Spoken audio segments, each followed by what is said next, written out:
Hey, welcome to Caching in the Northwest. You know, this is the podcast from the birthplace of geocaching right here in the Great Pacific Northwest. Now, it's Thursday at 7 p.m. Pacific, and I'm your whackable yet lovable host, Chris of the Northwest. And we're going to talk about geocaches and geocachers from here and all around the globe. So while you're boycotting the commercialization of Christmas, we'll be caching in the Northwest. Indeed, indeed. I just want to clear that up. Did you say you were whackable or I'm wacky? whackable. Is this like whack-a-mole? Is there Kinda. a Whack-a-Chris game somewhere I'm not aware of? Okay. Yeah, see? I think I'll pass on that. You got to catch me first. Okay. Well, you're not within arm's reach, although you're just like... Ow. Okay. Anyway, welcome, y'all. I'm Wits End. I'm so glad all of you are here, because without you, why would we be here? Tonight, we're talking about Bamarama 2026. It's next year, but it's right around the corner. And today, we're diving into one of the biggest geocaching celebrations of the year. That is Bamarama 2026. February 16th in Alberta, Alabama. Don't get Alberta in the mix, because it ain't in Alberta. It's in Alberta, Alabama. It's not, okay, it's a mega event, yes. But it's not just a mega event. This is like a whole Olympic tournament. So you know the drill. We can't do this podcast without you. At least we don't even want to try. So jump in the live chat, ask questions, throw in comments. Let's talk about Bamarama 2026. We've got a special guest. But before we get to him and all that fun stuff, we've got to bring in our banana-loving baboon. Some say he's the reason that there is a geocaching dress code. And others say he started building boats in his attic until the sales went through the roof. All we know is he's called a land monkey. Hey, good to be here. And no, I did not get the memo about the dress code. So, like, pants are still optional? They were never podcast, optional. yes, not while you're geocaching. Oh, all right. Well, we'll figure it out. Okay. Anyways, good to be here. And Thursday night, which is one of the favorite nights of the week. Even if one has an exhausting day at work, it is still good to be here. It's in the top 7. Yeah, for Definitely in sure. the top 7. Yeah. Definitely made the top 7. So Yeah. that's good. Yeah. Hey, before we get the podcast rolling, a quick reminder that we appreciate the support of our patrons, all of you listening and watching. And you help to keep this podcast coming each and every week. And a special shout out to our corporate Denali level sponsors. And those are Landsharks, LENDSHARKZ.ca. They still have, while supplies last, a free trackable with every $25 purchased in store or online. So, check it out. There's still stuff on sale. There's still time to get your Christmas shopping done. Yes, indeed. Sorry? Yes, indeedy. Ah, yes. I thought you said that's a beauty, and I didn't know. Oh, I didn't know that you became Canadian for a moment. So, Yeah, you can do Christmas shopping up until the 24th. Yeah. Yeah. Gas stations are still open. That's Hey, right. my family's not coming over till the 27th. I've got bonus days this year. Ooh, you got the discount days. Yeah, You got Boxing Day. that's Yeah. right. All right. Well, hey, speaking of things to get for Christmas, if you don't have a really good iOS-based geocaching app yet, well, treat yourself this Christmas. In fact, why wait till Christmas? Treat yourself tonight and download Cachly. That's right. It is the premier geocaching app for iOS. Cachly Pro features offline maps of the entire world, all 360 degrees of it. I checked. And you can navigate while offline. You can do DeLorme counties and finish all those challenges and grids that you've been working so desperately on. You could probably even use it in the desert to find 4,000 geocaches. I don't know. That's possible. But you can find Cachly in the iOS App Store or go to cachly.com. And lastly, well, my goodness, you want to use Cachly and maybe some of those supplies you bought at Landsharks and plan your trip up to Valemount. That's right. Alongside nature's beauty, the vibrant village offers local charm, unique geocaches, warm hospitality, and a unique cultural experience. So whether you seek outdoor thrills or just a peaceful retreat, Valemount awaits you. No, not you. You. Oh, Yeah, that's right. You. All right. And we still are not entirely certain how many degrees of funk are left, but I think there are 4 funk. okay. To go along with the chat earlier, nicely I could be. I'm not sure. Very Nicely good. played. Well, folks, if you want to know more about supporting this show, we encourage you to click that Patreon link on the cachingandw.com website. All righty. Well, hey, let's just jump right into this event because I'm kind of excited to hear all about it. We met this fine friend of ours. I met him Geo Woodstock this year. And if you'd like to ask him questions and all that stuff, use hashtag Bamarama 2026 in the chat. You can ask any question you like about it. We'll get to as many as we can. If we don't talk about it on the show, know that we've seen it, we appreciate it, and somebody in the chat will probably answer it for you anyway. Yeah, And that's of course, you can always use the hashtag FTAS to bring up a topic in the after show. Before we jump in to have some news, is that you, Chris, or who's doing the I news was here? going to read the news, but you know what? Go ahead. You Feel sure? free. Don't let me step on your toes. You can't reach my toes. You're right. Okay. So in that case, from December 19th, that's coming up, to December 22nd. So basically, you got that long weekend. You can find any geocache, event, or adventure lab and earn the December solstice souvenir. Just by finding it, or do you need to log it as well? Well, I'd say you need to log it. But, if you have to find it, then log it. Yeah, In please the don't do it the other way around. Yeah. And, after you've earned that souvenir, you think, what else can I do? Oh, maybe on the 27th, after Wits End has bought all of his Christmas gifts, Mm-hmm. you can join Land Monkey for the return of the TV Show and Shine event. It's a CCE event. It's going to be one of the last of the year. I know there's going to be something squeezed in on midnight on the 31st at the Clayton branch of the Surrey Library. After Christmas, they'll have prizes and fun. I'm reading this here, and fun. And fun. Is it 5-alarm fun? How many funs is that? I'll have to check. Okay. I was only planning for 3, but Hey, I've got time. I can amp it up to 5 alarms of sure. fun.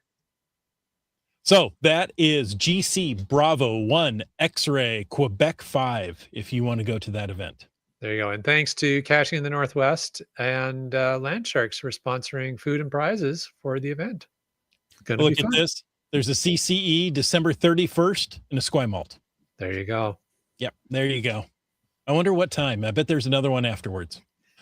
Hey, Probably. last week I made a mistake. I'm going to own it. I know what you're There we talking go. I about. made a mistake about one of the many Merlin 1392 geocaching projects. So this week I'm correcting that mistake by having a much more timely announcement. So Merlin, thank you for giving me another chance.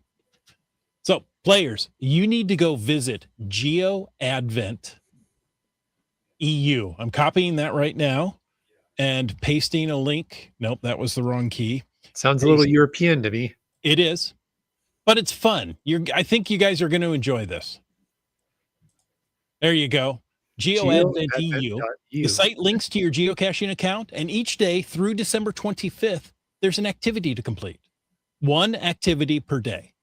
The activity can be completed on that day or a subsequent day. Log your finds, and the log, I can't quite read. I've got this in my way. Log your finds and then log your desired cache. Sorry. The N was cut off. I didn't know if it was then or they. Will log the desired cache that fulfills the activity on the GeoAdvent site. So, for example, the activity on December 1st was to find and log a geocache. Some are going to be more challenging than that.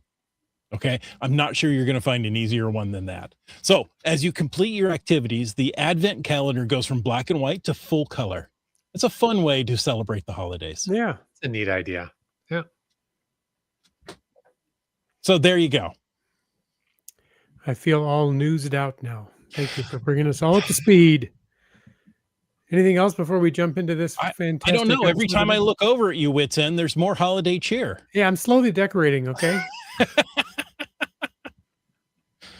It's not that I got bored and doodled while you were reading the news or anything, but hey, Not at all. yeah, Oh, I didn't get all no, my no, I haven't. decorations. Didn't get all my decorations done early enough. Sorry. I didn't even start. I'll email you some. Okay. There you go. Well, hey, let's get into Bamarama because see, Michelle, we're so glad you're back. Welcome back. If there's a geocacher out there that doesn't know who you are, I'm not sure who they are, but just in case they're listening, give us a little background on See My Shell and what's your favorite type of geocache? Maybe include that. Oh, g'day, guys, and thank you for having me on the show. Yeah, my name's C. Michelle, also known as Craig, and I've been in the US now for 4 years. Permanent resident of the good old US of A. From Australia, as you can't tell by the accent. That's where that accent is from. And I do believe we're 50-50 now on this show between America and the rest of the world. So, Well, we're all thank you. North Americans. And the Thank you, Commonwealth. Mr. Land Monkey, and the Commonwealth. Yeah, we're the Commonwealth versus the non-Commonwealth. Yeah. Hey, do you want to take them on in cricket? There's That's going to be easy. That's going to be so easy. It's ridiculous. there's nothing common about my wealth. That's fair enough. That's fair enough. Yeah, no, I've been in the US now for 4 years. I've recently sort of hit the van life over the last couple of years as well. I've toured the US, 48 states now under my belt of the US, and even Canada as well. I met the first time I ever met the good old Land Monkey was actually in his home area of Canada, and on my first trip over here as well. So that's pretty much me in a nutshell. Well, in my van, which looks like a nutshell sometimes. Favorite type of cache? Well, I'm gonna have to say my favorite type is the webcams. I do love a webcam. How rare they are. They are fun. But my most common cache find, it was before this week. It was Adventure Labs. Yes, I've got over 7,000 Venture Labs right now. But recently I went and did the ET Highway with the GCPC crew, the Geocaching Podcast crew, and hit over 4,000 finds, and 99% of those are traditional. So now my traditionals have peaked back over my my Adventure Labs for the time being. So Sure. Yeah, that's pretty much it, mate. That's pretty much it. So let's see. If we do one side of the ET Highway as traditionals and the other side as Earth caches, Land Monkey would just be thrilled, and he'd move down to New Mexico. It would take me a few years to log them all, but funnily enough, there are a lot of Earth caches along the ET Highway already anyway. And as part of the ET Highway, then yeah, I've got all the answers for every single one. Because the ET Highway is one of those geocaching things where you share the love of geocaches. We'll just put it that way. You don't have to physically find every single one, but one of your team members will find every single one. So that's the way it works, including Earth caches too. Look at Land Monkey. He's scratching his head thinking, oh, I don't know if I like that or not, especially with Earth caches. No, I legitimately had an itch on my forehead, but it was just bad timing. That's all. No, it's I mean, honestly, as an Earth cache owner of quite a number of Earth caches, there's two things that I would observe. So as I often say on the show, you know what? I really don't care if people answer for a group, as long as, then everybody's in the photo, or at least you have your own photo of you at the location. And at least, as long as there's an effort, right? Yes. Yeah, absolutely. So no issues there. The other thing I just will make a comment on is with the recent treasures, that there was a treasure for Earth cache finds, which it was great. But I all of a sudden had a spike in logs on my Earth caches and some dubious answers or no answers on some. So I was like, well, I really don't like doing this, but you got a week to send me your answer. Yeah. I'm the very much the same too, because I love Earth caches. I've placed Earth caches all over the world as well, because they're the only cache that you can actually do or place when you're on vacations or holidays somewhere. You know what I mean? That's something too, because you don't have to maintain it. That's the best part.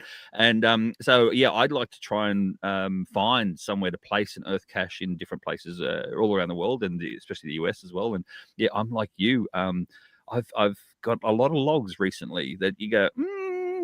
I even got one today saying that, they even owned up to it. They said, we're not there, but our daughter is. I was like, oh, okay. That's team So- geocaching right there. That's right. That's the team. That's the Exactly. team component. So I understand that. So, and they had the At least correct they're answer, so- transparent about it. Oh, there you go. Exactly. So Good Hey, stuff. while you're Very cool. traveling, just stop and take a picture of this plaque for Yeah. me, will you? It should have Yeah. everything I need, and away I go. Yeah. Well, I'll be honest as well, is that I think the daughter actually quite enjoyed it because she wouldn't have gone to the lookout where it is Mhm. without geocaching. You see, and that's we all know as geocachers, we all know that geocaching takes us to some of the best places. And Yeah. and I'm without a going to pat myself on the back in regards to this one down in Victoria, Australia, and that is it is a beautiful hidden location. So yeah, really, really cool. I Nice. do use favorites in geocaching as tourism when I'm in a Mhm. new area. Show me the Mhm. highly favorited cache. They're Sure. usually a great location Yeah, or a great cache, one of the two. or a great cache Yeah. themselves, right? Yeah, Sure. exactly. Well, Craig, Yes. let's talk about you a little bit and your favorite topic, and and we know that we know that you're on the GCPC. You just talked about that. You're down with the Yes. GCPC Yeah. group. Yeah. For those who Yeah. don't know, the geocaching podcast, one Yeah, of the the longest only running. call-in and the only call-in geocaching podcast Yeah. in the world. So There and, you go. you guys are home. You guys are home to the actual geocaching itself, but that's your tag, and the GCPC's tag is the only live call-in show. So For sure, you go. and that's great, Mhm. right? Some of the great diversity. But that I understand Absolutely. that's not your only regular podcast you're involved in. What else? What other projects you got on the go there, Craig? So I have a weekly podcast with Rob. He is the president of Munzie, and I currently work part-time for Munzie as well. So Munzie is another great geocaching-based or geolocation-based game, I should say. Like everyone else, I started playing Munzie back in 2014 or 2015. And it wasn't really my thing. And then in the last couple of years, I ran out of caches when I was in Australia, in my local hometown. And I thought, what else can you do? I thought, I'll download this Munzie app again and give it a go. Well, wow. This Munzie has changed in regards to what it's about. It's a lot more virtual now. You still got the physical game, absolutely, but there's a lot more virtual part about it too. So the idea, and this is what myself and even Joshua, the geocaching vlogger, state, and that is, everyone knows Pokemon Go. Everyone knows geocaching. If those two have a love child, that there is Munzie.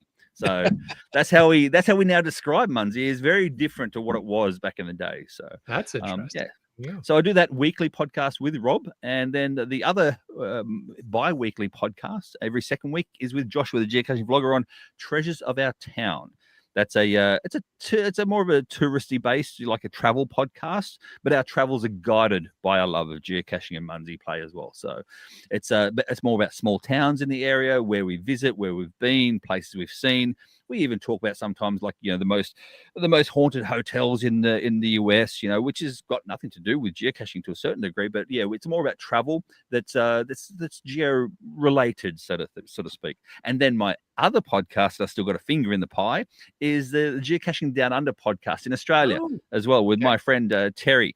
She runs that podcast down there now too. I started up and handed the ball over to her when I moved here, but I still have a little finger in the pie there, do the edits for it and stuff like that too. So, I didn't know you're still involved with that one. Good for you. yeah.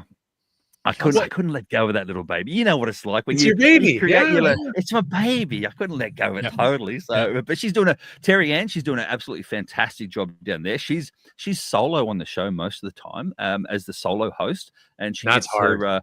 That is hard. We all know what that's going to be like. There's no one to bounce off, but she does get a lot of good quality people come on board as well. There's a lot of megas that happen in Australia that come on board, and that's only a monthly show too. It's not a weekly one, so it's monthly, so it's a bit easier. Yeah. So Doing big a shout out to show all Terry. on my own is my greatest fear. So Oh, come on, Chris! You of all That's people, out of all four of us, you'd be the one to actually pull it off more than anyone else. wit's end. Oh, this is true. Oh, This is he's I've done done it it. a couple of times, I've done it a couple of times. Yeah. and he says he enjoys it without us here. Oh. Which is why we It's barely peaceful. show up. It's quiet when you're not here. That's right. Maybe good, Well, maybe bad. No. Obviously, I even helped with the what was the podcast of Hope? I forget. Was Oh, that yeah. Gary? Yeah. And- it was, Yeah, I was helping with that one, guesting on that one year when everybody else crashed out and left me alone on that one too. So I managed to do a little banter until somebody else could rejoin.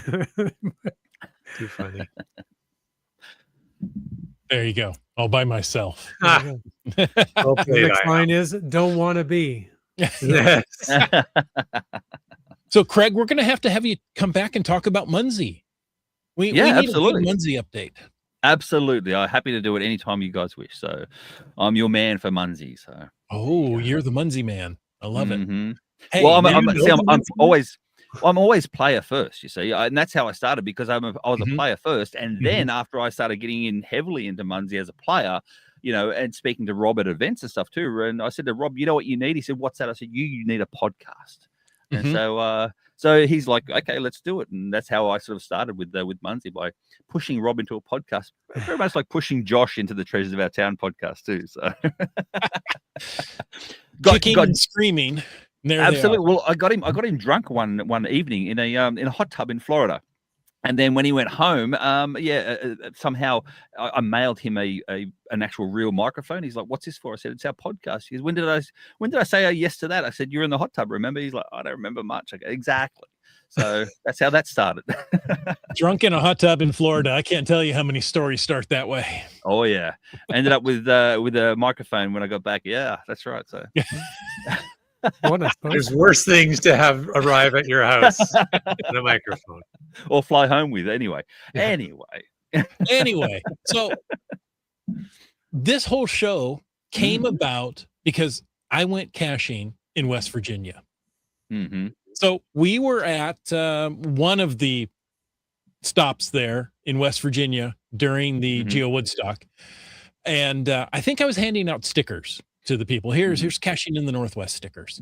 Like, oh, you're on a podcast. You need to talk to, and he's over there. He's the one leading Bamarama 2026. You've got to talk to him. You got to have him on your podcast. So, okay, fine. Let's get it. Let's work it out. And I think we worked out most of the details and the date at that time. And Pretty close, yeah. Yeah. So that was a lot of fun. So now here we are talking about, and every time I see the name Bamarama, I'm very careful in how I pronounce it because what I read is Bananarama, and I'm going to say that some other time. That's okay. That's okay. We'll answer to all of the above. Okay, good. So Bamarama has been going on for a couple of years now, hasn't it? Yeah, absolutely. So Bamarama is located down in Alabama, and it's the Gulf Shores of Alabama. Beautiful location. This year, in February this year was my second Bamarama attendance as well. Okay. And I'm telling you, for me, the love for me came more about the location of the area than it did, than any mega event. Because this year has been huge for me with megas and block parties too. Over 9 block parties I've been to this year, and I'm a little bit block partied out. I'll say that, but the location down here in Alabama, especially in February, absolutely gorgeous and pristine. So this has been going on now for 5 years. The people that first created it, there was a group of like 5 or 6 people that are still around now that created Bamarama to begin with, and they've built up what Bamarama is today. Bamarama, the difference between Bamarama Mega and any other mega that I've been to is not just the location, but the side events, the lead up events. 10 days of lead up events, incorporating 14 lead up events for it too. Now, the reason for that is February, Gulf Shores, Alabama, perfect for snowbirds, you see. And as we know, the clientele that we all love and adore, some mostly of the retired age bracket too. So for them to come down and spend 10 fun-filled days geocaching all the Gulf Shores in beautiful, pristine weather in shorts and a shirt rather than, in minus 14 degrees, knee-high snow in Minnesota, for instance, then why not? So that's for me, that's how Bamarama is. That's what I see in regards to Bamarama. So yeah, it's a great place to be. A great place to be. Last year, your theme was board games. Yes, it was. This year was board games. Next year, okay. Last time it was held. Sorry. Yes, you're right. Last event. Right. Last event was board games. This year Yes. is Yes. what? Is Geo Olympics. So with Geo Olympics, we had to be careful with this, and I joined the committee this year for Geo Olympics as well.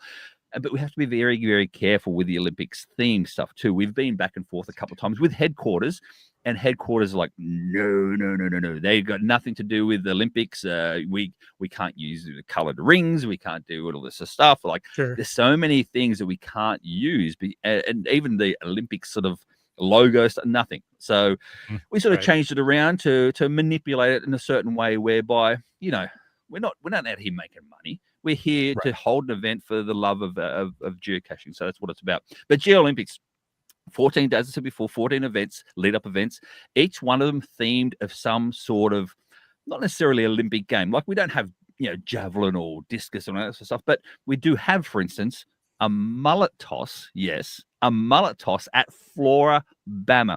Floribama is the location right on the border of Florida and Alabama.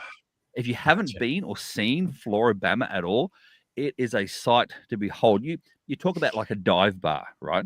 This is a dive bar on steroids. We're talking the wooden floors, the wooden walls you can actually write on, walls that have been written on as events for a logbook. So, you know, there's 4 different event locations within this one location. So you can have different bands playing at the same time, or you can go up to a different room and, you know, watch the football, for instance, or whatever you like too. So things like that. So we have everything that you want in the lead up events leading up to it. But basically how it's going to work is that, as always, we can't do countries because, like, what, I'm going to be the only one from Australia, you know, and then compete against, you know, 200, 300, 400 Americans. No. So what we've done is we've segregated Only one at out, a time, though. Exactly. Oh, Oh, that's it's all fair. I can only do one at a time. But what we've done is we've segregated out to 4 different teams. So Olympic teams that way. So 4 different colors, 4 different teams. You'll find out what your team is randomly when you pick up your pack. And that all culminates to points will culminate as the days go along up until Mega Day itself. And then we will have the actual winning team from there on Mega Day. So that's the way it works with the Olympics. See, Michelle, Yes. Earlier you said you handpicked your crew for the car. Yes. in Yes, I did. In ET Highway. New Mexico. Yeah, on the ET Yes. Highway. Did you handpick your team for the Geo Olympics?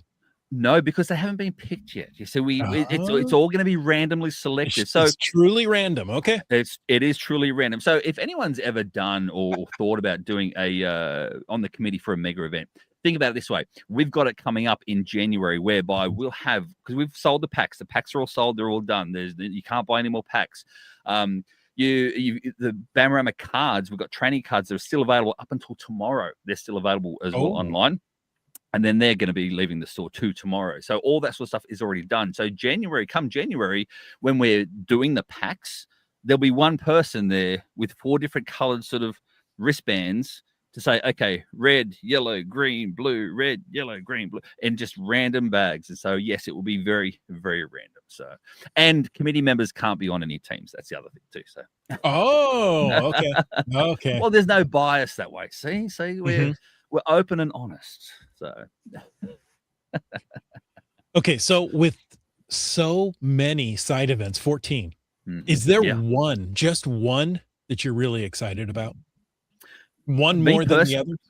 Me personally, yes. And that is the farewell event, because I'll know then that we're done for the week. So well played. But honestly, the farewell event is so with our committee, the way we've hosted all these 14 side events too, because people say 14 side events, that's a lot. Each of our committee have been in charge basically of one of the side events. You see, so we've sort of farmed it out that way. And so each committee member then has an idea that they want to hold for that particular part. For instance, one of my my events that I'm hosting as well, alongside with JB85, is at a moonshine location where you can purchase moonshine. But obviously, we're not supporting the supply of alcohol to geocaches. But one of the things you'll have to do at my particular event is have you seen those drunk goggles that you put on your face and try and walk around. I've got the drunk goggles. So you'll need to wear the drunk goggles, and then you'll need to throw a particular item in a particular location, etc., and go from there. So points are rewarded, obviously, for your team and that sort of thing too. So things like that, you know what I mean, are for the side events. So they're pretty cool. Craig, I've got a question. So with 14 side events, did you say? 14, yeah, 14 side over 10 events. days. Yeah. Yeah, over 10 days leading up. And you talked about one of the communities and the dive bar there where some of the events are held. What is the overall sort of distance of the area in general that all the events are going to be held? Like where would one sort of base themselves to kind of be central to everything going on? So that's a great question, because we do with having so many side events as well. We do go from Floribama, which is the border of Alabama and Florida, all the way along the coast to Orange Beach, for instance, up to Foley and Alberta. Alberta is across from it too. But between Foley and Orange Beach, for instance, if you don't know the geographic location, you're looking at a good 25-30-minute drive up to Foley, and then we've got more events up in Silver Hill, which is another 30-minute drive up there. So overall, you're looking probably from corner to corner to corner to corner would be an hour and a half or 2 hours maybe. So we're spread out quite nicely around that particular area. And don't forget, right there as well, just north of Foley, Buc-ee's, the world's best gas station you'll ever have in your life. See, you say, Len, mate, you say, you've never heard of Buc-ee's. Don't tell me, Mr. Canada, you had never heard of Buc-ee's. We don't have a Buc-ee's. Chris, what do you guys think about Buc-ee's? We don't have Buc-ee's either, but I heard of them. I know, but you've heard about them. I've been to Buc-ee's, but I know of Buc-ee's, and it's a destination in and of itself. Yes, exactly. You've seen like the world's America's biggest truck stop and things like that too. That doesn't hold a candle to Buc-ee's. Buc-ee's is next level. So, but yeah, so there's a Buc-ee's right involved as well. So if you come to Bamarama, you can also come to Buc-ee's too. Just saying. So there you go. So they're spread out throughout Badwin County, Alabama. There you go. Very good. Now, given that, Craig, are there like is it sparse for geocaches? Are there tons to find? Are there power trails? What kind of varieties of caching are there to do between events for the 10 days as one drives about? It's because there's such widely sparsed out area itself as well.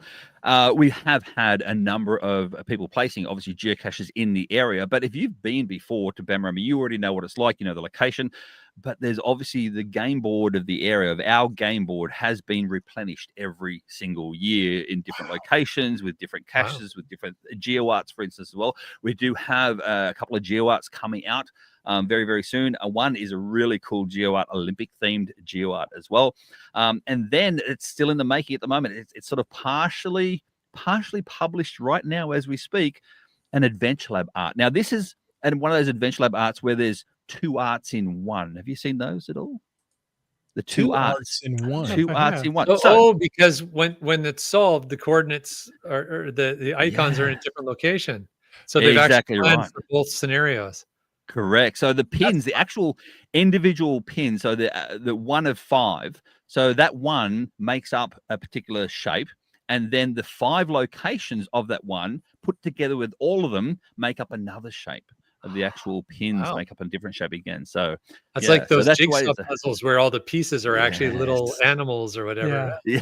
Exactly. Nice. And a big shout out for that too. I've got friends up north who did the same thing. They did the GeoArts, the two AdLab arts for the borders, I think in Kansas, where you do, I think it's KS, and then when you solve them all and do it all, it goes in the shape of the Kansas flower. So neat. Things like that. Nice. Yeah, very nice. They're really cool. So yeah, big shout out there for all the help. That was really cool.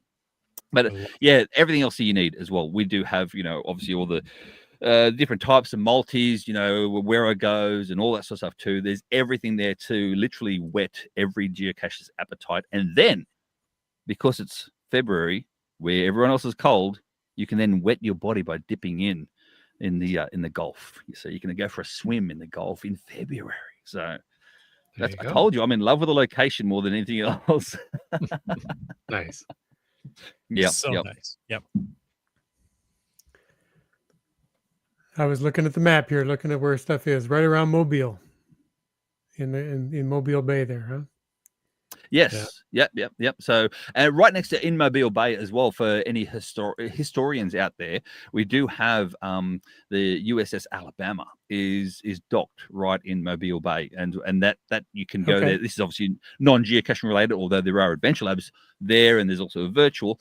But you can go and tour the USS Alabama there too. It's located in Mobile Bay. So again, that location is only given literally an hour away from the mega location. So from Alberta. But again, going past Bucky's, so maybe an hour and a half. Yeah, but things like that. Says there's 100 new mystery caches there too, so that's great. Thanks, Ed. 73 from W7ZND. Mm-hmm. So that's Ed. He's the president of our committee. So thanks for that, Ed. He said he's going to be online tonight to prompt me in different ways. So thank you, mate, for that. I do appreciate it. Yeah, and he's only said good things so far. Yeah, Ed, feel free to tell the real truth about what you know about Craig. We can handle it. No. He does it because this is like for everyone's information. So he's being nice for everyone behind closed doors. Oh, watch out! You've got it. It's about time somebody did, honestly. All right. Well, hey, I'm getting excited already. I hope I can actually get down there in February. I would love to, but let's talk about some logistics. Oh, right? Yeah. Because who doesn't love logistics? They're right up there with statistics. Yeah, exactly. But 85% of them are made up? That's what I've heard. Right on the spot. Yeah, on the spot. So what do people need to know? So February 21st is an important date in this whole thing, right? 10 to 4 at Alberta Town Park. What do people need to know about parking, registration, swag, all that important stuff? Really they want to know about the swag, but they got to park and walk in before they can get that swag bag, right? Exactly. So Alberta Town Park, we've hosted it there now for the last few years as such. And so we know the area, we know the location, we know the parking spots as well. Literally, you park anywhere around the park. You can even park down the main street. Now, Alberta is a nice little quaint town apart from February 21st, when geocachers literally go there. We even to the point where the electronic town sign says "Welcome Geocachers," like it actually welcomes everyone into the town as well. They're really cool. We've also got things like we've had in the past. We've had like portable bird houses all along the main street, and each of those bird houses is an adventure lab, for instance, as well. We will be having adventure labs in the middle of the park that will be themed in Olympic theme sort of style. But that's the parking itself. Registration, swag, etc. will be picked up from the middle center of the park. It'll all be signposted for it. We do have this year is very different compared to any other year, and that is we have the Civic Center. And the Civic Center is a beautiful big indoor area for all our vendors. So we will have, another Adventure Lab part in there for all the vendors as well. So get yourself in there and see some vendors. We got some great vendors coming this year, like, for instance, like Arted Crafter. Sean from Arted Crafter is going to be there. Cash Craft is going to be there. We've even got Julian from all the way up from New York. And he's the young guy. We've seen him at the Giga, the young, energetic guy who gets all the 3D printed stuff, and stuff like that too. So even Julian's going to be there, and there's a few others as well. We're going to have a few food trucks there, some drink trucks and stuff like that too. So that's going to be cool. So everyone has literally, you can just stay in the area because of all the lead up events 10 days before. What else? You've done the caching in all the other areas that you want to. So just stay in the park, enjoy it with your friends, that sort of thing too. So that's going to be the swag. But should I let? No one knows this one thing yet. Should I? Oh, then you better not say.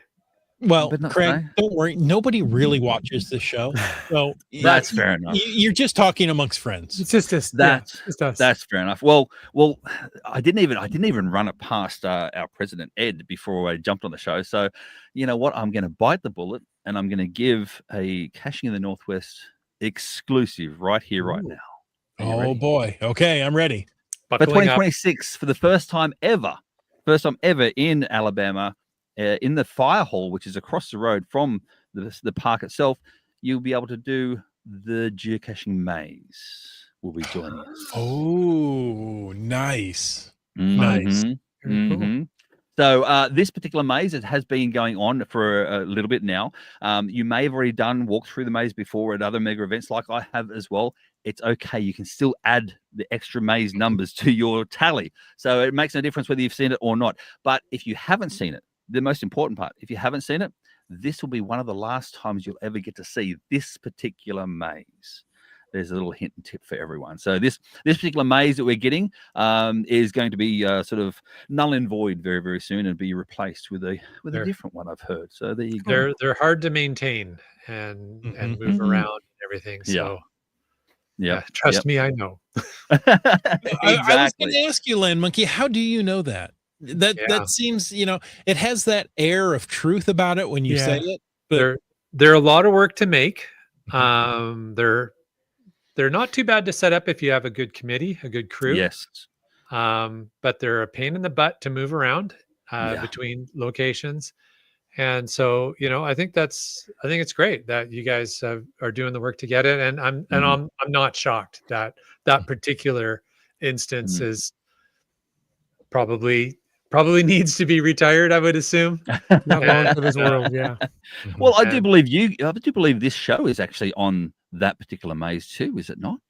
Caching in the Northwest. It's on one of the panels, yeah. It's on one of the panels. So yeah. It was on, if this is the same maze from West Virginia, yes, it was on that. Mm-hmm. That's the one. That's the one. See, there you go. And with the good help of our friend Ryan Simmels 123, he's bringing it down for us too. So he's our maze traveler. So he's amazing anyway. He is. See, there you go, Chris. There it is. I told you guys were in it. And who's that above you? Look at that. The Aussie geocacher. Who's that Aussie geocacher in my show guy? He's directly above you. Look at that. That's awesome. That's the alphabetical. Australia be under everything else? Well, geocaching down under is actually on there as well. And then geocaching podcast is on there too. So technically, am I on it 3 times? I don't know. Yeah, exactly. It's all Craig all the time. There you go.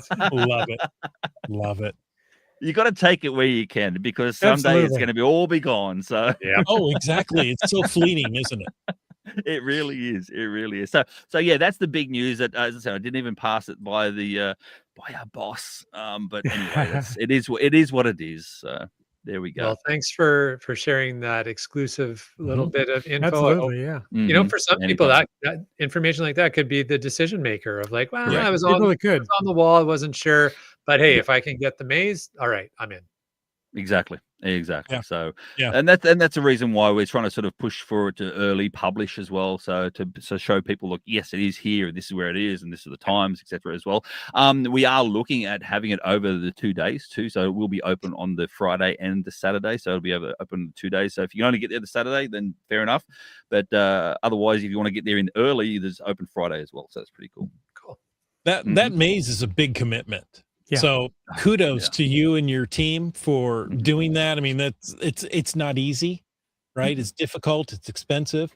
But for some people, it's absolutely worth it. They want that icon. They're icon chasers. So absolutely. And there are some people out there who've asked me as well, saying, what is good about this maze? And the ones who haven't done it, I said, well, obviously you haven't done it if you don't know what's good about it.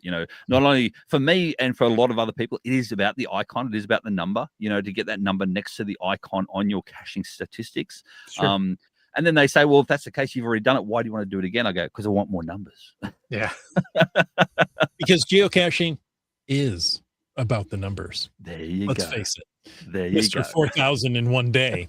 Says. Well, over 2 days, 4,000 in 2 days. Come on. One really long day. Yeah. Okay.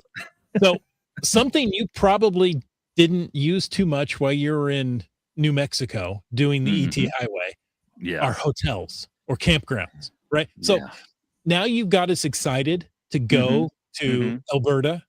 Where can we stay? What hotel, what campgrounds are nearby? And do you have any good deals?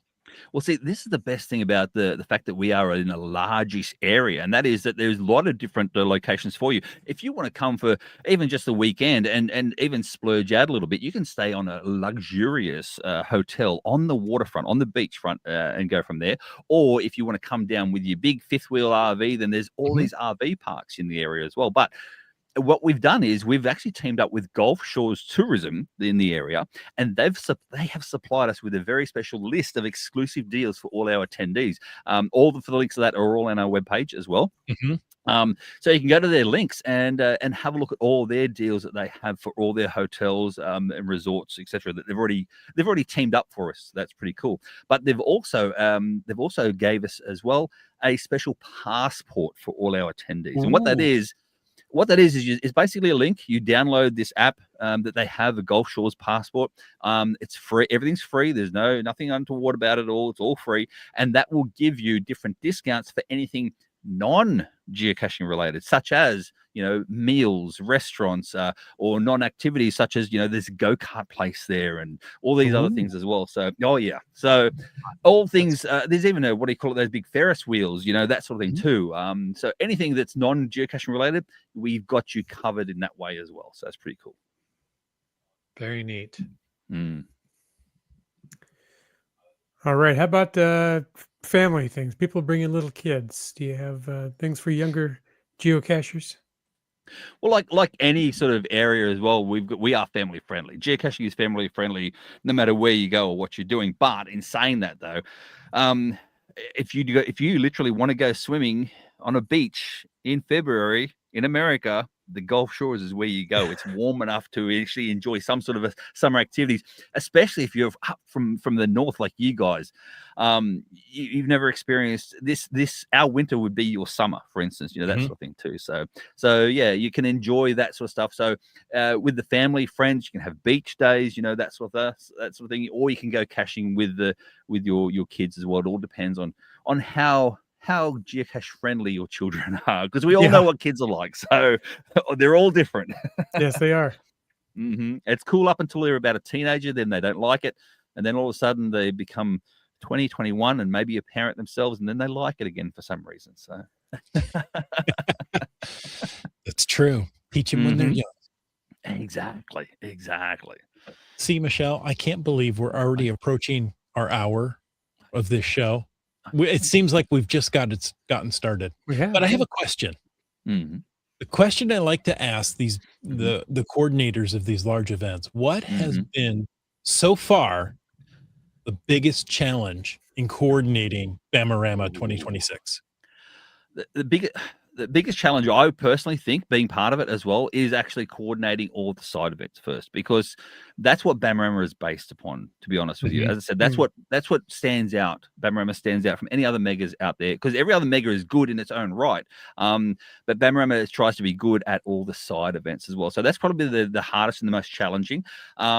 But as I said, we've got it down pat now, whereby we've managed to farm it out to each committee member to have their own little side piece as well. And that way, have it in a large enough area to take people every single day to a different area in that county, which is really cool. So, but yeah, that is probably the hardest challenge that there has been. Everyone trying to organize, okay, who's got what day, who's doing what time, and that sort of thing too, which we still haven't ironed out some things yet, but we'll get there before the day. So very good. We've got the dates, we've got the day, time, and locations all set, so they're good. That's right. There you go. Yeah, that's a huge success. Just that. But speaking of successes, what would you say has been so far in the planning for the planning team the biggest success? Well, I'd say hands down this year we did have a change. We did have a change in committee between last event and this following event, and one of our committee members has stepped away, which is okay and good, but he did play a major role for all the other Bamaramas since the start. He was the person who thought about Bamarama to begin with, the number one guy, San Marcos, his name was, and to the point where when he started the very first Bamarama, he wanted to become mega. He had Bamarama mega event in his personal geocaching name, so his personal account has a mega hide on it too, which I don't think anyone else really has that to it. So most people don't. Yeah, exactly. But no, he stepped away this year for personal reasons and stuff, and he's happy to sort of have a break. So we had to sort of get back together as a committee. And so for me personally, being involved now in the new committee, as I said, there are other committee members have been on since the day one, but predominantly a lot of us are kind of newish to the committee. We've all really gelled really, really well, and it goes to show, because you can't have a 10-day lead-up event, mega event, without some good committee members on board too. So a big shout out to all the committee that's involved for this year. It's really, really cool. That's fantastic. Yeah, and definitely a big shout out to the people who are all committing in and committing time to doing the planning and probably should be committed. I think, or we will be afterwards.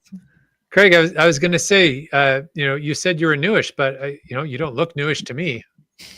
No, well, I'm newish to an American mega event. I've been on mega event committees in Australia, and hosted several of them in Australia as well. And I loved the ideas and stuff that I could actually push towards American mega events. Because, so just give you a quick example, Australian mega events, when they first was held, there's a guy down there by the name of Greg, and he started Australia's first ever geocaching mega event. So he went to the local tourism board in the area and said, I'm hosting this event. It's a geocaching event. This is what it is, blah, blah. How much money can you give me to put the event on? They forked up all the money. So what that means is that he didn't sell any packs. He had one pack for every attendee paid for by the actual tourism board, you see. So what that did, though, that set a precedent though, for all Australian megas. And so now we're like, when I came to America the first time before going back to Australia again, I said, you do realize Americans pay for their own packs, don't you? And they're like, no, really? Yeah. When I talk about packs, I'm talking like a beautiful car flag with your own geocaching name on your car flag, all supplied to you for free. I'm like, Greg, you really spoiled Australia. So, so what I've done from there is, as I said, I've tried to bring some of that into the American component, and by the means of, like, we're now working with the Gulf Shores Tourism Board, for instance, right? And that's another important. reason why. Yeah, they know the event's on, they know where it's going to be, and then they help out with things like the cheap accommodations and stuff like that, and too. the facilities, and absolutely. So you're both working for the same thing, and that is to get people, to get tourism to your area. So that's really cool. I love it. Craig, you've said several times this isn't one person putting this on. No. It takes a whole team. So we've got a great group of listeners here. They're active, and I'm sure they want to help out. How does somebody get to volunteer for this event, helping out, even day of, hopefully, 10 days before, 12 days before? Absolutely. We haven't done the call out yet for volunteers. We're holding off that for just a little bit longer. But if you go to bamarama.org, that's our website, bamarama.org. Links in the show notes, obviously. And what you can do then is you can have a look at everything we've spoken about tonight, except for the maze, because that's not on there yet. That's not listed yet. So I don't know. I should have said that. CNW exclusive. Yeah, exactly. But the volunteer sign up will be on there very, very soon. But there is one thing that people can still do to this day, and that is we're hosting Friends of Bamarama. And Friends of Bamarama is basically an area whereby, if you want to chuck us a couple of bucks here and there to help with things, you never know, you may get something for being a friend of Bamarama. Like, I don't know, when the maze comes in, you may get preference to the maze before anyone else, that sort of thing. So so we do have Friends of Bamarama on our website too. If you want to come along and you didn't get a pack, for instance, or whatever, and you want to support us still, that's the way to do it. So thanks for that, Chris. Love it. Craig, thank you so much. Thank you, mate, for coming on. You are the consummate professional, and it's just I wouldn't say that. So nice to work with you. Well, I will say before you go, Chris, I do appreciate you. And if anyone did see us on stage at Gigastock, or the Geo Woodstock this year, you would have seen Chris. That's right, Chris, your own personal Chris of the Northwest, win the side of Family Feud, Geocaching Family Feud, the final prize of, we didn't even get a prize, but still, Chris, you won it for us, mate. I do appreciate that. There it is. Look at that photo. Perfect photo. The five of us up there as well. Hailmeister, Chris, Josh, the Geocache vlogger, Jeff, and myself all up there. And I will say, Chris, your worst answer on the night was better than my best. I will say that. If you didn't watch it, I will say, I'm going to say it now. My question was, name a small container. I buzzed in first. And I said nano. So yeah, there we go. So I know everything about geocaching. I mean, technically you're right, but technically you're wrong. I know, right? I got the biggest laughs and the biggest. So I went, you know what? I did it for the laughs. I did it on There you purpose for the laughs. It was a fun night. It was It fun. really was. It There really always was. So seems thank to you, be one Chris. contestant who's just there for the comic relief, right? That's me. That's me. I look funny. I talk funny. What else do you expect? So. Too funny. Well, thank you for the kind words. And folks, thank you for taking the time to tune in to Caching in the Northwest. We really hope you enjoyed this episode. We do. And if you did, why don't you take a moment to check out our corporate Denali level sponsors? Those are Landsharks, LANDSHARKZ.ca. It's the outdoor adventure and geocaching store. Check them out online. While supplies last, you can still get free trackable tag for every $25 spent. And Cachly, well, that is the geocaching app for iOS. If you use anything else on your iOS, don't talk to us. We don't want to talk to you anymore until you download and install Cachly. And whether you're seeking outdoor thrills or just a peaceful retreat, Valemount is the tourist destination in British Columbia. In fact, it is in the center of everything, if you ask Marcy, and it awaits you. And we want to thank our faithful Denali level supporters, of course, those I just mentioned, but also Cool Cow Cachers and Hawaiian Mile. Folks, if you want to know more about supporting this here podcast, because we need your support, you can tell just by listening to us. Click the Patreon link on the cachingnw.com website. That's right. And here's some people that took pity on us. How about just Carlo? Yeah, caches. Geo Karen. Sprouter. Log work. You Talks to Rocks. Team Noltex. J-Car. For us spilly drinkers, Wet Coaster. Flagman. M-Nerve. Whidbey Island Gal. Gas Station Tuna. Just finding our way. Oh, terrible tease. LG 9000. Mountain bike. Trexer. Green Words. Limax. Kid Vegas 19. Kitty Quest. Genies. Keats 94. Ellen. I didn't get it this week. Yeah, it's the Time first in a time. month. Alondro. B Pendragon. Skyhawker. The caching camps. Ackerdock. Gundark 2000. You, Dak. I can't remember the other name he goes by sometimes in the chat, but CRS 98. Oh, something with a Something Twinkie. about Twinkies. 65 cents the Twinkie. That's There the you go. one. Why do I remember that? What brain I don't cell know. was that That's in? pretty good. I don't have enough brain cells to hold this kind of information, and yet there it is. There you go. I do remember JT Coffee. And the Camp Clan. And Korsgott. BC Rockcrawler. Butterfly Girl. Subway Mark. Boomer 365. And W Cats. Geobirder. Railroad. Peach of Washington. And Seebeck Tribe.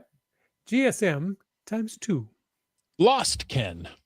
And finally, the last name on the list that I will say in just a moment, because it is the last name to say before we move on to the next topic we're going to discuss. And that name is, what was it?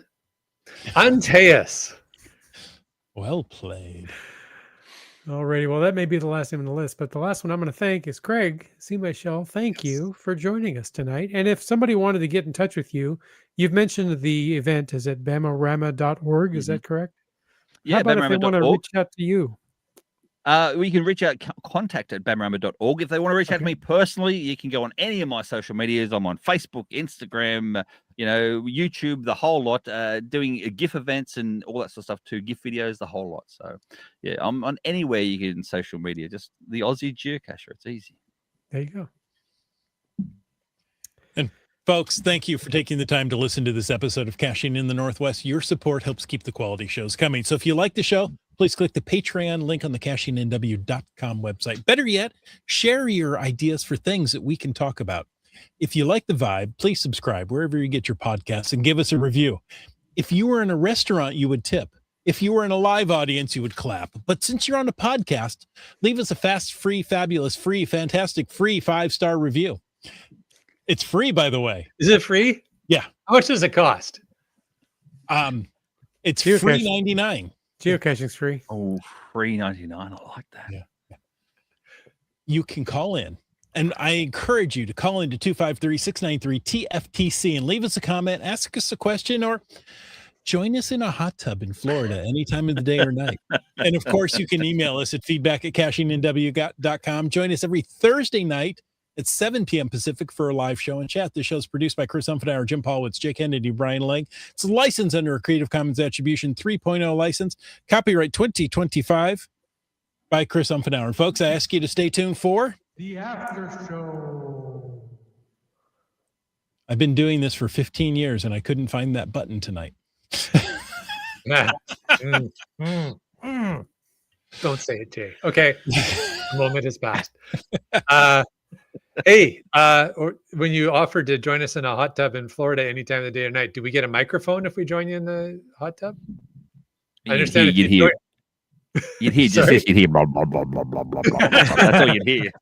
Well, I thought if you join Craig in a hot tub, you get a free microphone. Oh, it's a possibility. It all depends what happens in that hot tub. Just saying. But anyway, hey, this is the after show. Surely this is the after show, is it? I'm hoping. Oh, this yes. is the after show. And Rory wants to know if you've got any Tim Tams.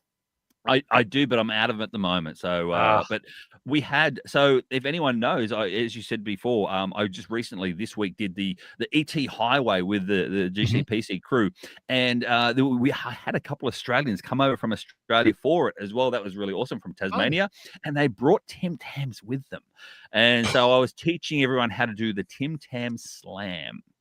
So, have you heard of the Tim Tam Slam at all? So I worked with Australians at the Olympics, so I am familiar with this, but why don't you explain for everyone else?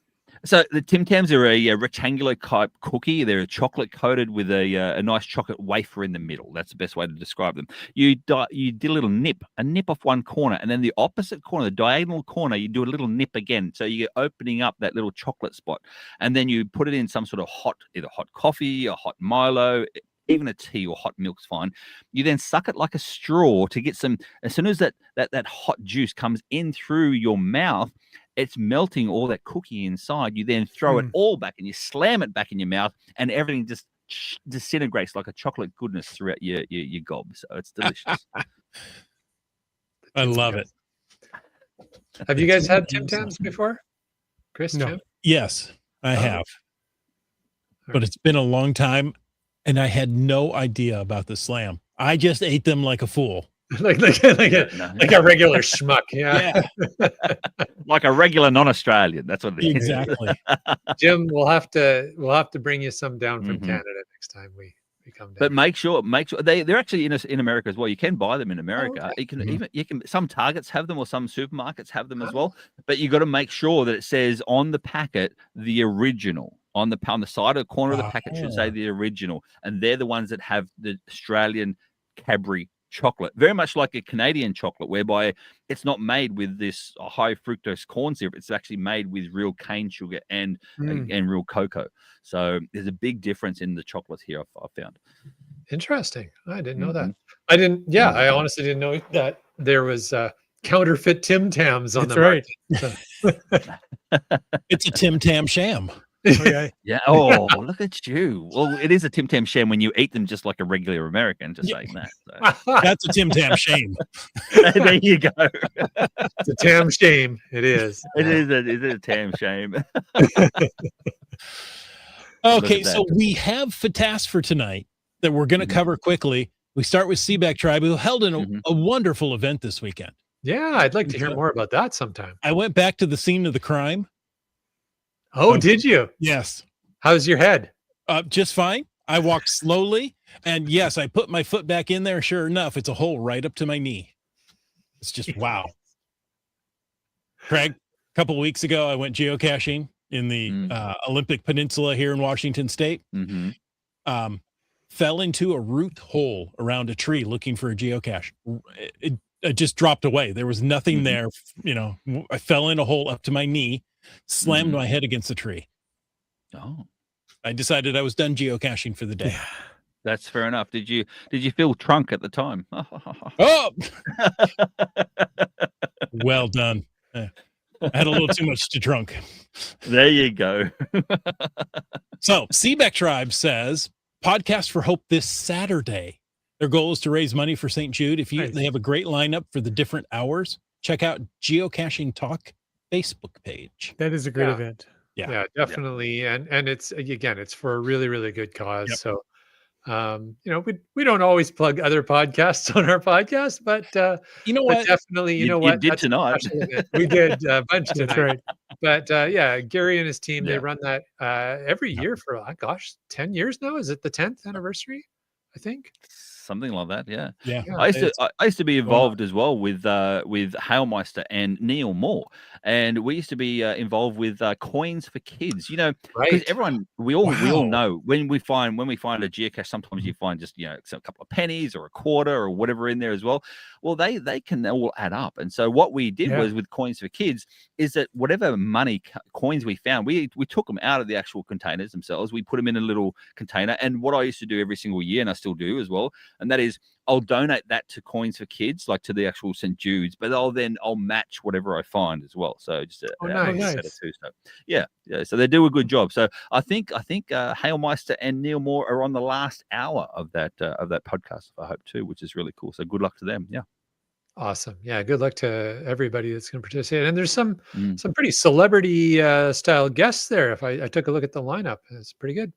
I do believe, Joshua, the geocaching vlogger, is on there for an hour with someone from an actual celebrity, not a geo celebrity, but an actual, like a real celebrity too. So maybe someone from a reality TV show. So yeah. Oh, Interesting. it could be geo related, where you find idols on an island or something. I don't know. Interesting. Never heard of it. No. Hey, Kitty Quest says she actually has Tim Tams in her pantry right now, but has never tried the slam. Oh, nice. No. Well, Never what like are the you? time to try. Kitty Quest, I don't know what you're waiting for. I think we're going to need video proof next week. Absolutely. there you go. Mhm. Absolutely. And I need a rating too. Tell her I need a rating out of 10. Yeah. too. Ah, Startcacher wonders, could we do that with a Girl Scout Thin Mint? Give it a crack, I say. Yeah. Give it a Okay. crack. That means give it a go in Australia. So yeah, just, crack uh, on. Well, that's what that just, means. yeah. Sorry, just No, I knew exactly it what went it meant. really silent there for a little bit. I'm like, maybe they didn't translate too well. Just like No, I started reading. There you go. Seebeck Tribe did her CCE last weekend, had a good turnout. It was also her 8,400th find. So Nice. congratulations. no. In Nice. case you didn't go to that CCE, there's another one coming up held Monday, December Okay. 22nd at a local library community room. The timing of the event is the last day to get the souvenir that weekend. Ah, Oh, perfect. yeah, Yeah, start so it could be a Start twofer, catcher. maybe. Yeah. Nicely played. Good stuff. All right. And Oh, but wait. Caching Kant says the WSGA needs people to fill out the People Choice Awards nomination form for the WSGA 2025 award show. The deadline is Saturday, December 6th. That's just this Saturday. You Yeah, better it's jump coming on up it. quick. The event is December 20th. All details are at GC Bravo 1 X-Ray 80.